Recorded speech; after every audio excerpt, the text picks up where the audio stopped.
And ladies and gentlemen, we are live here at the beautiful province of Bulacan for Burao in Bulacan, presented by Sacred Smash Series Promotion. Sponsored by WKM Media, Bien Photo, UGB MMA, Meat Shack, Mount Ronan MMA Gym, Joko Printing, Barangay San Isidro Dos. This is the main event of the evening. This is the very first round with a beautiful baby girl, Sess. Music.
I don't know.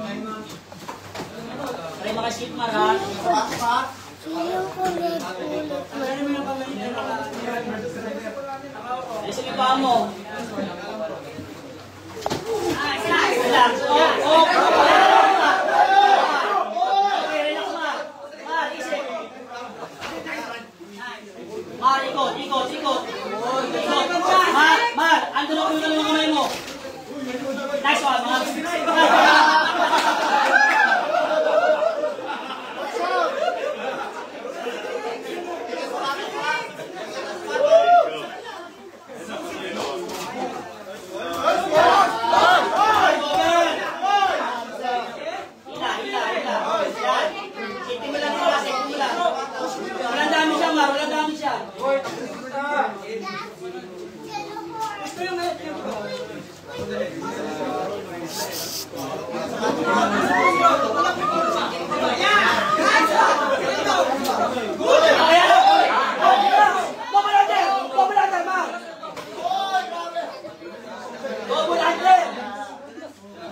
Huwag kayo dyan. Dito lang kami.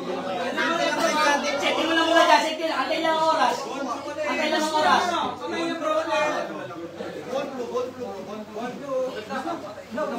Ano ba?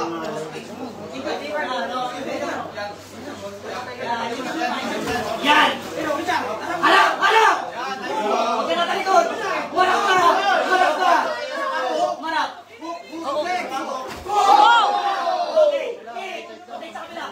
Harap!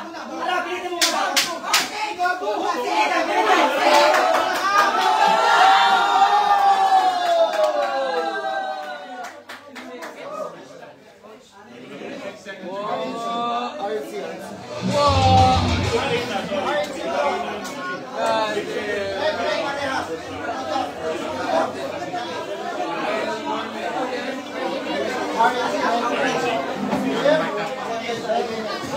Ay, iwan ko rin dalawa rito.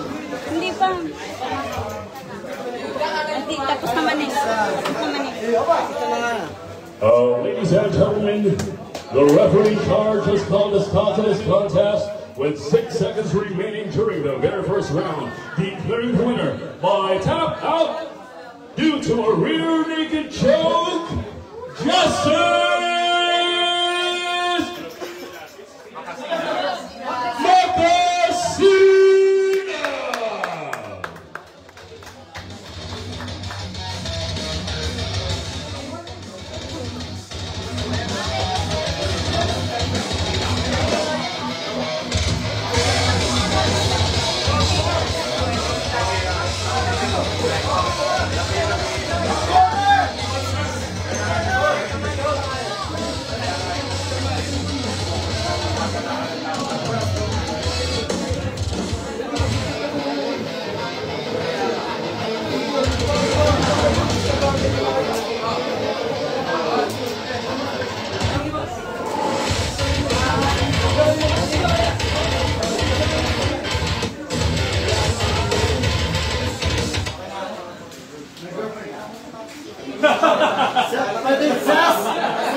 All right, I'm here with your winner, Justice Makasina. I know that you're on for a celebration with your team, obviously.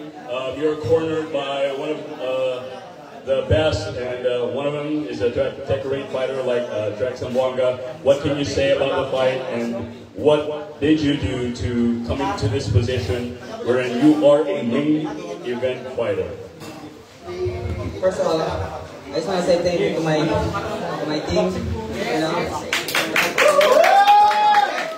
I couldn't do it without them. Coach, I really appreciate you, Coach. Salamat sa lahat. And as you can see, I am well prepared in every scenario in the fight. Just give me one opening and I'm gonna give your life out.